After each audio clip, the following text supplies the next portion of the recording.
With Valve just officially releasing the new Steam controller, I figured now is the perfect time to talk about and show everybody my new Steam controller. This guy.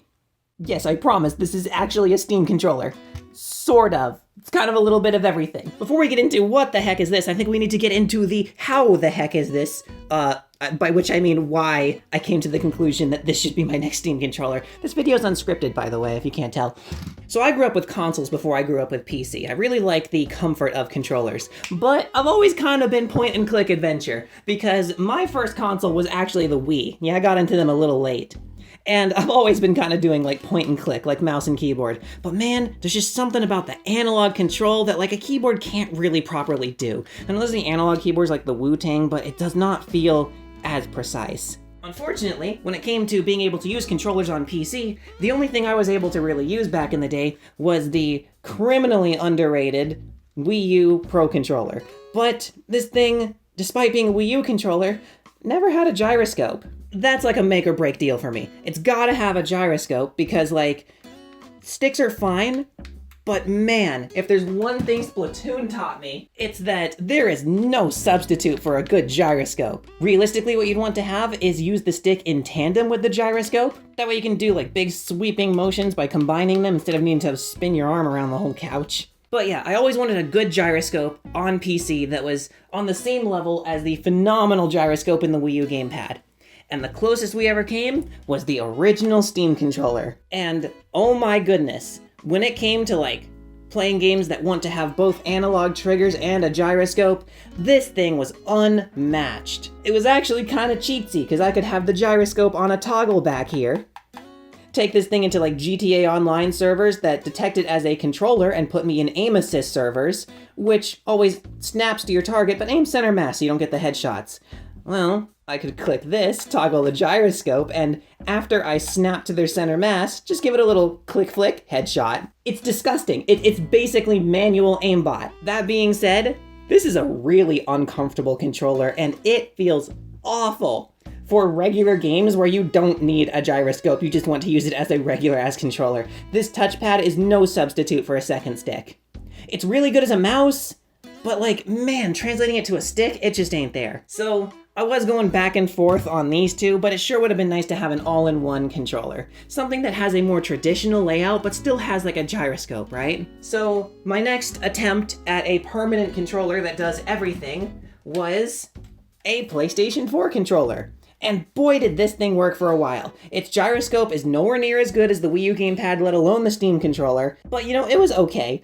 I could bind it so that touching the touchpad was like enable gyroscope and then this side was push to talk. That's all right. It's a way to make up for the fact that it doesn't have paddles on the back.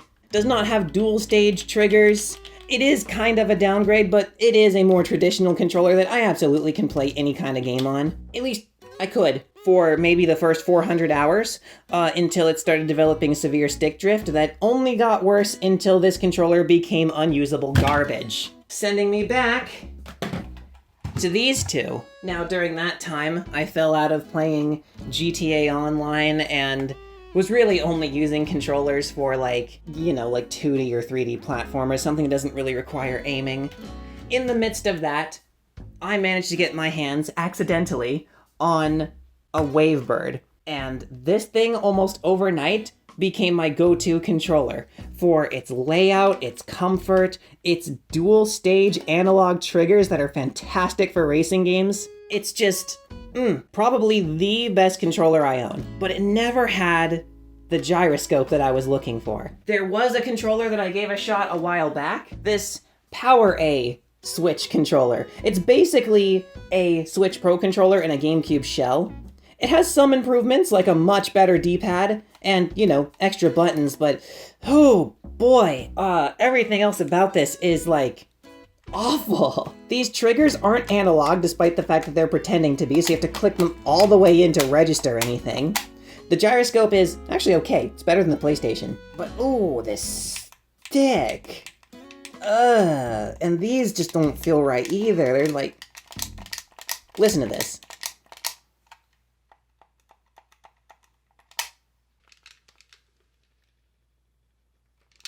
It's just, the quality difference is night and day. But I came to discover My preferred layout is actually a GameCube controller layout. But I also want to have a Steam controller level of functionality, right? I want to have the good gyroscope. I want to have the extra bindable buttons. I want to have the real dual stage triggers that only the original Steam controller and the real GameCube controllers have. And that's when I learned about a project called the GC Ultimate, and oh my goodness, it sounded like exactly what I was looking for. Dual gyroscopes.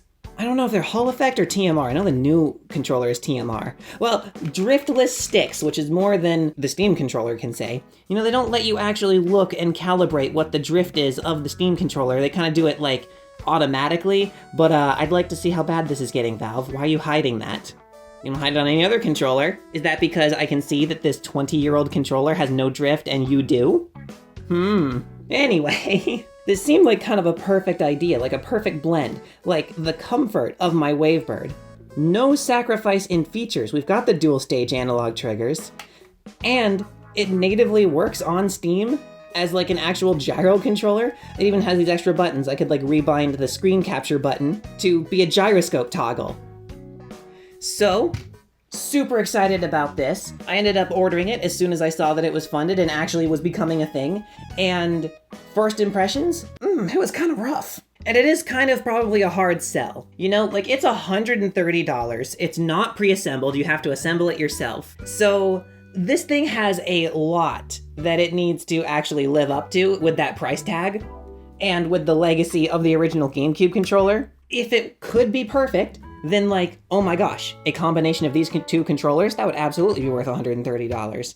And heck, this Wavebird alone is like $400, but that's because of Club Nintendo. But yeah, initial impressions. Well, actually, first of all, that the instructions on how to put this thing together, the instructional video that's like on YouTube, a little bit out of order. I don't know why we're putting the rumble motors, or not really rumble motors, but like, I don't know why we put those in first and have them just kind of like dangle around while we're assembling the rest of the thing. But yeah, I put it together as it came, and initially first impressions were the plastic feels really good, really high quality, kind of strange. It doesn't absorb like your hand sweat, but it absorbs your body heat. Like this entire controller gets warm. The shells could stand to have a little better build tolerance. And that's not just for the gap. We'll get into that in a bit. But man, then there's the software that used to be really rough. I had a really hard time getting the gyroscope to actually behave and not like jitter around. It would only work for some reason when it was plugged into the controller. Over the updates though, the many updates, the software has become really nice to use. You can customize everything in it, and the gyroscope is now working really well. So kind of rough at start, and there are some decisions that were made that I still don't agree with. You've probably noticed that as I bring up the picture here and we look at this thing, something's different here. I've swapped the face buttons, D-pad, and the C-stick, and let me tell you, that is not just for nostalgia. If I can be a little brutally honest to it, right? The provided triggers, springs, button membranes, and the actual like C-stick itself, they're awful. Like actually awful. I could tolerate the face buttons. The new shoulder buttons, they're not like bad. They're just not as good as the original. But the triggers and the C-stick, unusable. But there's something really freaking cool as a solution here. The whole idea is that most of these parts are the same to an authentic GameCube controller, which allows you to put in actual GameCube buttons, membranes, shoulder buttons, triggers, springs, whatever you want, right? In theory. See, the problem is that this shell's build tolerance was kind of borked, and I really don't like doing this, but I had to shave down some of the buttons to actually get them to fit, whereas other ones are just kind of like hanging out. So build quality could certainly be a little bit better. And don't worry, I did not sacrifice a working, authentic GameCube controller to do this. I found another Wavebird on eBay that someone had completely fried and destroyed trying to do a repair that they botched. It was never gonna power on again. So I ended up kind of like rescuing it, taking the buttons, membrane, springs, triggers, and the Z button out of there and transferring them to this guy. And that might sound like I'm taking a Wavebird out of circulation, like an original GameCube controller, but I'm not, and it's really cool. We'll get into that in a second. But talking about the changes that they've made over an original GameCube controller still. One of the things that it came with that's kind of interesting is a split D-pad. The D-pad actually is 4 individual buttons, and you could press all directions at the same time if you wanted to. It's actually really nice if you're, say, playing a first-person shooter, and all bound to the D-pad, you've got your primary, your secondary, your grenades, your special weapons. In terms of selecting a weapon and not misinputting, the split D-pad makes a lot of sense. But I had to get rid of it for a few reasons. Some funny, some serious. The first thing is that the split D-pad that comes in this thing, it feels so good. It's like you're constantly popping bubble wrap, is what it feels like. It's the best way I can describe it. And my problem was I kept stimming on it and draining the battery when I didn't need to because it just felt good. But that's not why I actually swapped it. The problem came down to, if this is going to be an everything controller, I can't have a D-pad where I can accidentally press both left and right at the same time, or even more. If I'm going too fast switching directions, the last thing I want to do is press left and right at the same time, stall, and then just fall like a rock. Or cause some very weird things to happen because games are not built for left and right to be pressed at the same time. Going back to the original D-pad though, oh my god, yeah, it's rough. It's kind of squishy, it misinputs. Not this one, surprisingly. This one's actually okay. That's differences in batch build qualities. Turns out all I needed to do was use the split D-pad membrane underneath an original one, and it's snappy and responsive. The triggers, like I mentioned, were ridiculously uncomfortable, so I had to swap those with the original ones. I get that they're supposed to be triggers that you can actuate faster for things like Smash Bros or whatever, but I like my triggers to be comfortable. Which is weird because they call it ergonomic triggers and I couldn't even stand using them for 15 minutes. And it's not like I'm picky about triggers. I've got a whole collection of controllers with wildly different triggers. None have ever been as uncomfortable as the ones that come with the GC Ultimate. The Z button is something I wanted to put in here because of its rapid fire actuation and bounce back, but like I said, I had to shave it down to actually fit in here, and then there was a bigger problem that I discovered. Where the spring actually presses against and bounces back is not actually in the controller's shell. It was omitted because the new Z buttons that they provide, they don't have a spring, which leads to them, if it would like to focus, being kind of, yeah. And my problem is I always end up holding down this trigger too long when I'm just trying to do a quick tap action. Because I'm used to it bouncing back and it just doesn't. Like a real one. But as you can hear, this one is bouncing back and I can press it rapidly. I literally just had to take a dab of hot glue and a nail file and add that section into the shell where this is supposed to be bouncing off of. Why that's omitted is a really baffling decision, and it's not going to be the only one. These start, select, home, and screenshot buttons. Oh. I know this is going to sound like kind of a negative review, but I'm just getting the problems that I had with it out of the way so we can talk about how amazing this thing is. I'm pressing this with my fingernails because, oh my goodness, they actually hurt to press regularly. Okay, let me just hold down the button for a second. Just hold down the start button to open up a start menu, right? And let me turn my thumb around. Ow, that's pleasant. Yeah, it's not a membrane like the actual start button. Honestly, not a great design. Whatever, it's not like you hold these down very often, and I can use my fingernails here. My fingernails always come up to my thumbs anyway, no matter how far I trim them back. That's just how my fingers are. But I know that a lot of people aren't like that, so that's a consideration to take into place. And then the C-stick being this horrible little nub that looks kind of like the control stick, but just really small. I'm not opposed to a small thumbstick, but oh my goodness, it is so uncomfortable and so fragile. Basically, everyone in the Discord is showing that they've had their C-stick rubber come off. I took a file and made it so that a original C-stick can actually fit on here. The unfortunate thing about that is that, these gates, they are quite a bit smaller than an original. And I'm like, is that going to be a problem? Well, here's where we start getting into the good stuff. No, that is not a problem whatsoever. Because the recalibration software is so thorough and so good, it can take a stick much larger than it's even designed for. So we've got this massive C-stick in here in this tiny little gate, and the precision is so high that it doesn't even matter. You still get the full range and full level of precision. It rests perfectly in the gates to be a perfect left and a perfect right, up, down, diagonal. It's amazing how well it recalibrated for a stick that it's not designed for. And the shorter gates, after using it, I weirdly kind of prefer it. Like, this is fine. I've never had an issue with this, but it does kind of, work my tendons there. I am moving my thumb a large, amount to move this thing around, and then reaching all the way up here as well to reach these buttons. It's okay on the Wavebird, because I don't know if you can tell, but I'm putting my fingers on the back of the battery cover and kind of holding it here. So I'm kind of only really holding this grip and just letting this float here where my thumb can move around. That is not something I can do with an original GameCube controller shape, because it's just not comfortable. So I find myself actually holding both of the grips, and this thing having such a short throw to it is really easy on my wrist. I can use this for hours and not have an issue. So yeah, in a weird way, of all the things that it was trying to do better, we don't need this little spring here, or we don't need the buttons to actually have be indented like this. We don't need a soft, squishy start button. Forget the original D-pad. Let's make it a button pad. The triggers? Ah, yeah, that's something people definitely complained about, was the triggers. And you know what else? They're too springy. Let's have these really soft springs that fail to bounce it back correctly.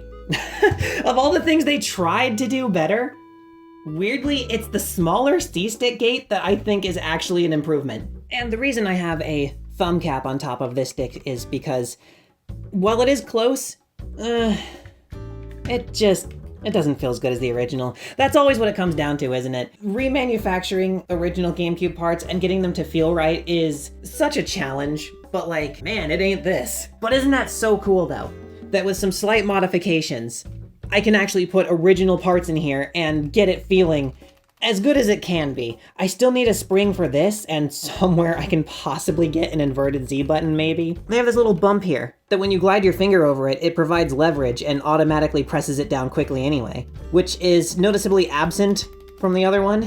Just, I'm gonna say the same thing about what is now currently my favorite controller, something that no other controller seems to get either when it comes to reproducing the GameCube controller, is, guys, stop changing things that work. If it's not broken, don't freaking fix it. At the very least, it would have been nice. I get that the springs are just probably like bad manufacturing, but at the very least, it would have been nice if this $130 kit came with a solid D-pad option and came with triggers that, you know, are actually shaped like the original. And even if we're not using them on the buttons that it comes with, have spots for the springs for the original buttons that can go in here, or are supposed to anyway. Those would be my biggest suggestions for that right now, but let's get into why this controller that I have just had many complaints with is now my favorite controller in my entire collection, and my new replacement for the Steam controller, which is something no other controller other than the PlayStation 4 controllers ever been able to say. And even then, this still felt like a downgrade. This feels like a proper side grade to the Steam controller, while being more comfortable. Let's stop comparing it to an original GameCube controller, because that's always a rough comparison, and let's compare it to a Steam controller and see how it stacks up. Right off the bat, if we're talking comfort, it's completely unmatched. I know this is a more subjective thing. I don't mind the Steam controller as much as everyone else I've ever given the Steam controller to use. Of all the friends that I've had here, I'm the one who finds this the least uncomfortable, and it's not even close. This is so comfy. I don't know if it's as comfy as a Wavebird, but being almost exactly the same profile, it's very close. So comfort's a big one. The face button design, this is an important one to me, because of all the strange controllers that I have, think about Nintendo's typical controllers. We could have A on the right. We could have A on the bottom. We could have something that doesn't even have A, and it could be, its substitute could be either on the right or the bottom, depending on region. We could have A be on the left, or even the top if you want to be that guy about it. I have a lot of controllers, and when I see a button prompt that tells me to press the A button, It's kind of hard to remember instinctually in a quick moment, where is A? I fell in love with the GameCube layout because the A button is this giant thing in the middle, and X, Y, and B all have different unique shapes and positions. It doesn't matter what game I play, when the game suddenly tells me to press the X button, this is the only controller I know where I'm like, X. I also really like that depending on how I have my thumb positioned, just how I actually roll my thumb over it, I have access to 3 buttons at any given time, versus what usually feels like I've got 2. And I could put my thumb in the middle, but then we start misinputting, because I'm pressing multiple things at once. It doesn't have that same kind of like stiff member. See, that's not gonna push unless you really put like your thumb's pressure right in the middle. And it's not like it's a hard button to press down, it's where you're pressing it.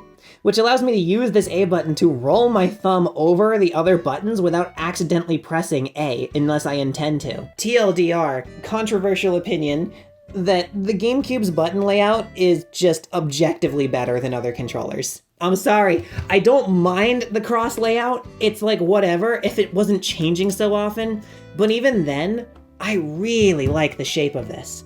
And come on, we're talking like games here. There's always like one button you're gonna be using way more than the others. So to me personally, I think that the button layout is actually a huge improvement over the Steam controller, or not even Steam's fault, it's just kind of like every controller. Well, you know what?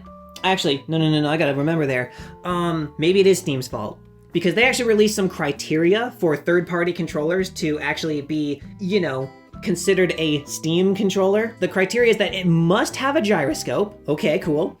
It must have thumb sensing sticks, which I have a whole review on like what I called the Steam controller 1.5, the Hori Steam controller. And if you've watched that, you'll know what I think about those thumbstick sensors. I had to disable them. They don't read right, they're just in the way. I don't know any practical use for that. Oh, you touch it to enable the gyroscope. What? I want the gyroscope enabled like on a toggle and then I can like adjust it with the stick. What?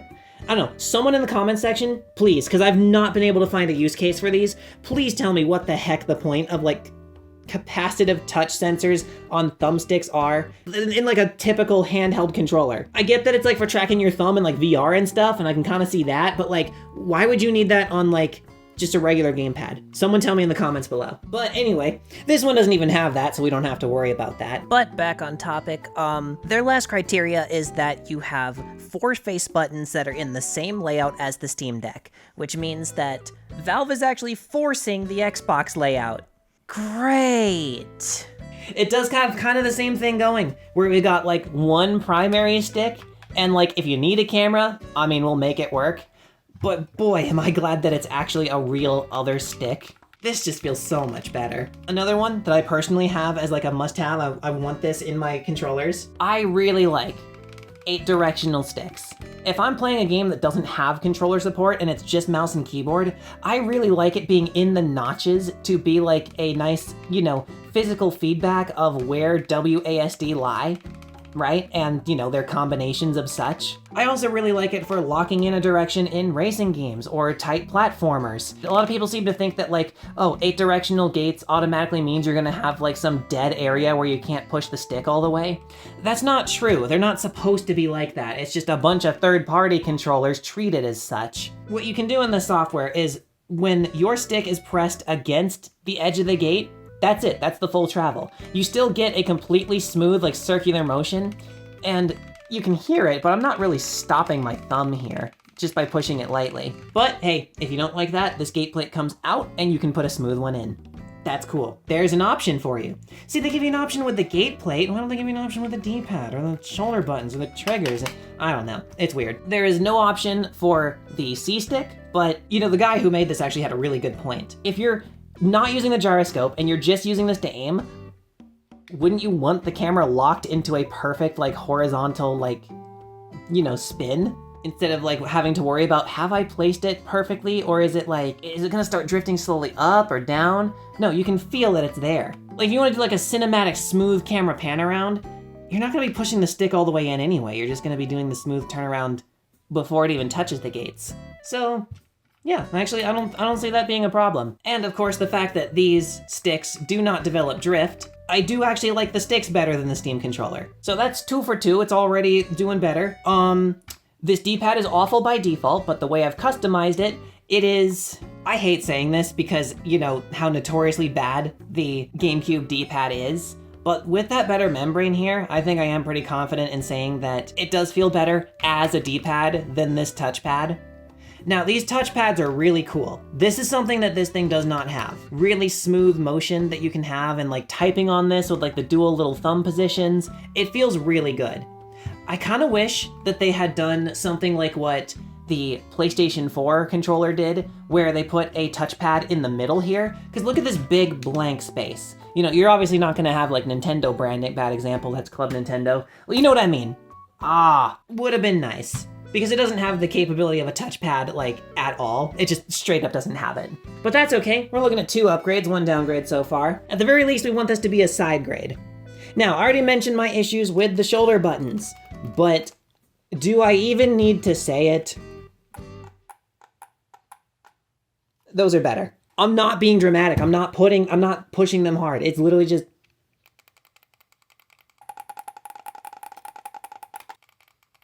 Do you hear that? You hear how I'm not able to press this one as fast as the other one because the spring's not bouncing back?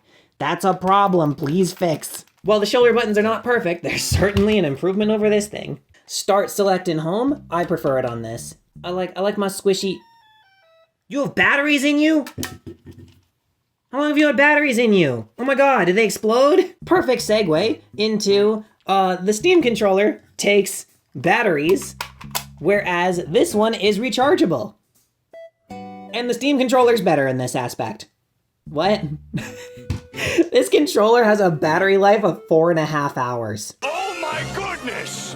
The new version will have a battery life of like 7, maybe 7.5. But ouch! What on earth? Yeah, see, what they're doing is they have the battery in where the old rumble motor used to be, and there's not a lot of room in there for a good lithium battery. I looked everywhere, because there's room to have like a thicker one, just not a wider one. But everything technology-wise has to be uber thin right now. So you find a really thin battery that fits in this tiny space, but you can't find one that's just kind of like thick. Maybe what I ought to do is just take 2 of them and like put them together. You know what I mean? Like wire them up. But yeah, by default, the battery life is not great. The rumble motors, or little rumble actuators, have been moved down here, and this is huge. These little rumble actuators, their frequency makes them feel so strong, like an authentic GameCube controller, except like, this is the only controller that I have that doesn't do this aside from the Wii U gamepad. No matter how high you set these rumble motors, it does not bounce your gyro aim around, not even a little. That is probably a combination of how these motors are actually like, you know, are. Their like frequency and their small size. It doesn't really send a lot of vibration through the entire controller, but it still feels very present. And it's all adjustable. You can adjust how much you want it to be there if you want it at all. And the dual gyroscopes that are kind of like looking at each other and seeing like, okay, is this actually supposed to be moving like this, or should we just keep this straight? What this results in is a gyroscope experience that surprisingly is actually better than even the original Steam controller. The closest thing I could compare it to is the king of them all, the Wii U gamepad, that only has 1 gyroscope, but it has a magnometer or magnometer that allows it to stay calibrated, even when there's intense rumbles and shaking and whatever. Not to mention Splatoon always had a recalibrate button at the top. I would say that tracking quality-wise, the GC Ultimate's gyroscope is maybe like, I want to say at worst 3% worse than the Wii U gamepad. It's the closest we've ever had to ever matching this thing again. This time, as we match the Wii U gamepad's insanely good gyroscope, we've got analog triggers. Yes, they're real. They're real, they're customizable, you can set the dead zone, the actuation point, and like the Steam controller before it, and unlike the new Steam controller, it actually does have dual stage triggers, which means that there is a button at the end of the press that can be set to a different input. And Steam actually recognizes that as something unique. So it does not need to be bound to a function the controller already has.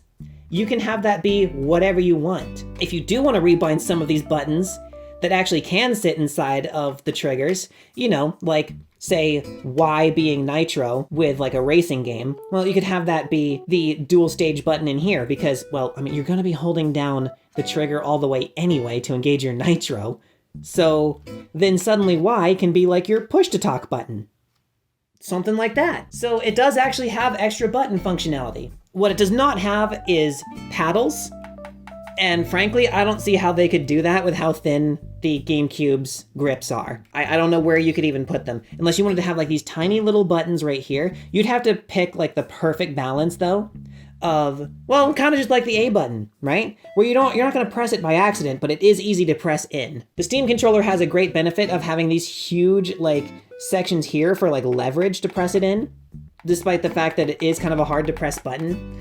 It's not that I don't think they couldn't do it, but it would be challenging. And we haven't even gotten into the best part yet. Remember how back I said that I took parts from a dead Wavebird and put them in this thing? I did not take an original GameCube controller out of circulation by sacrificing that dead Wavebird. I have actually put a controller back into circulation. Because the biggest selling point of this, there are adapters and different combinations of buttons that you can press to put this into a mode where it can be a Switch Pro controller, it can be a generic controller, it can be basically a Steam controller, an NES, a SNES, a Nintendo 64 controller, and obviously the big one, this thing can be an authentic GameCube controller. And I do mean it, like actually authentic. There are these cables that you can get for it, where the end actually terminates into a GameCube connector, and everything will be bound correctly. You can even set different like stick binding profiles and customizations for each individual mode that this thing has. It's freaking cool. This thing actually genuinely is a real GameCube controller that you can use on real hardware. Unfortunately, when it comes to my real GameCube, me GameCube died. but with this PC that we still need to do a video on, we can still demonstrate that. All right, so with an authentic GameCube controller, let's go ahead and plug this in. Open up Steam. It's not seeing the controller. Hang on. There we go. There's a toggle switch behind the controller ports for changing modes. I must have been playing Dolphin. Alright, so actual Nintendo GameCube controller. Check this out. We got the triggers, and clicking them in, I have those bound to the shoulder buttons. You can really hear them on this controller. This was my controller growing up. It is very worn out. But that's good. That's good for our testing purposes. You can still see it's got no drift, though. Look at that. Imagine that build quality. But yeah, point is, A, B, X, Y. Here's our C stick. Here's this stick. Clicking in does nothing because we don't have any clicks. We've only got start. I've got Z set as select. And then the two clickable buttons, as you can see there, it's the shoulder buttons. That's the setting I have for an authentic GameCube controller. I like having ZB select and the shoulder buttons inside the triggers. Now let's take this cable I got with this, plug one end into the port here. It's a little loose compared to an authentic one, but I believe we hold right and the power button and it should turn purple. All right, there we go. It's powered on, it's plugged in. Now let's check it out. A, B, X, Y. Look at that. Here's the C stick. Clicking it in does nothing because that's not a thing on a real GameCube controller. Control stick. Clicking it in does nothing. Not a real thing. There is no select. There's no home. There's no screenshot. The Z button is select. The extra Z button doesn't do anything. Real GameCube controller doesn't have that. Here are the triggers. Click them in. There's the shoulder buttons. This is identifying as an actual GameCube controller because it very genuinely is. But if I want to, say, like, power this down, unplug this, and use this as a Steam controller with a gyroscope in Deep Rock Galactic, I mean, shoot, I can do that too. Now it's showing up as the Handheld Legend GC Ultimate. We've got all the buttons already bound correctly. If we click these triggers in, we'll see they don't act as the shoulder buttons because we've got those, and we also already have select.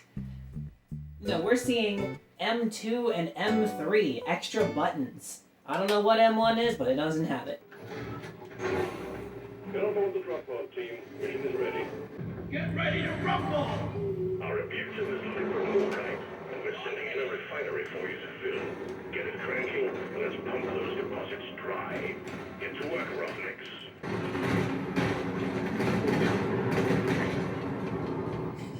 And I can feel the recoil in the gun with every shot. It's not bouncing the aim.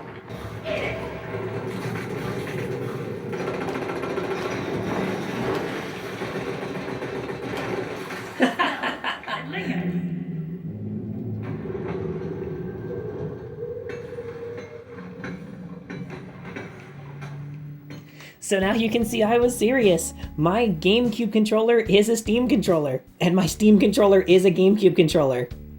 It has native support on Steam for the extra buttons to be rebound to whatever I want. It does work on an actual official GameCube, and it's got pretty much everything I could want. I do wish it had a touchpad and maybe some paddles on the back. So yeah, that's the Steam controller I've got, and I'm gonna be honest, I kind of already backed the GC Ultimate too.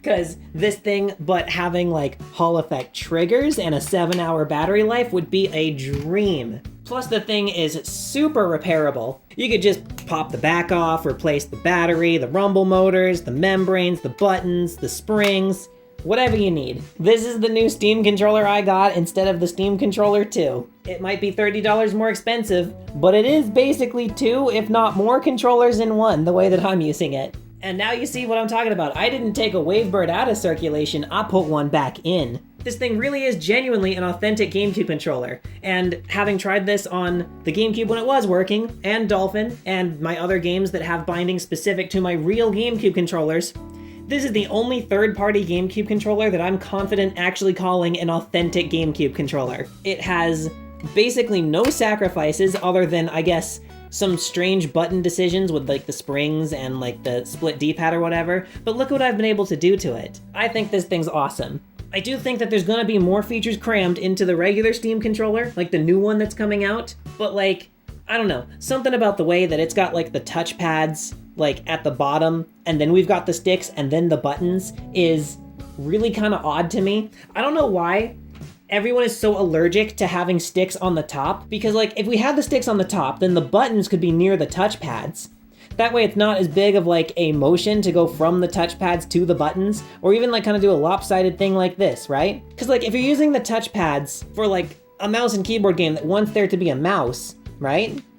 And then you want to go over to your bindings on the A, B, X, and Y buttons, wouldn't you not want to do a huge motion like this to go from touchpad to A, B, X, Y? That's what I'm saying with the new Steam controller. Put the sticks on the top. Put the buttons in the middle. You still have battery. Do this. And apparently, something like this may be coming in the near future, but not from Valve.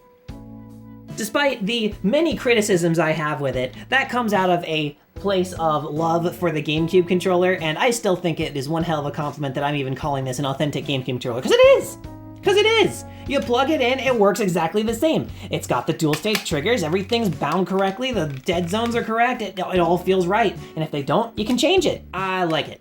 This is my new Steam controller, and if you guys would like me to review the actual new Steam controller and compare it to this and the original, man, we'll have to have a donation goal on a live stream or something, because I'm pretty content with this. None of this stuff is sponsored whenever I do these controller review-like videos. All of these are things that I wanted to buy, and I wanted to give a shot on my own, which is why I am pretty brutal to them. Oh, hey, this thing is perfect. This thing's worth 130 bucks. It's a hard sell. It's a hard sell, but I am just the right kind of customer for this. So yeah, that is the GC Ultimate. And when the GC Ultimate 2 comes out, you better believe I'm gonna compare it to this one. Because I'm already pretty happy with this, but like, one that's even better? So yeah, that was the video.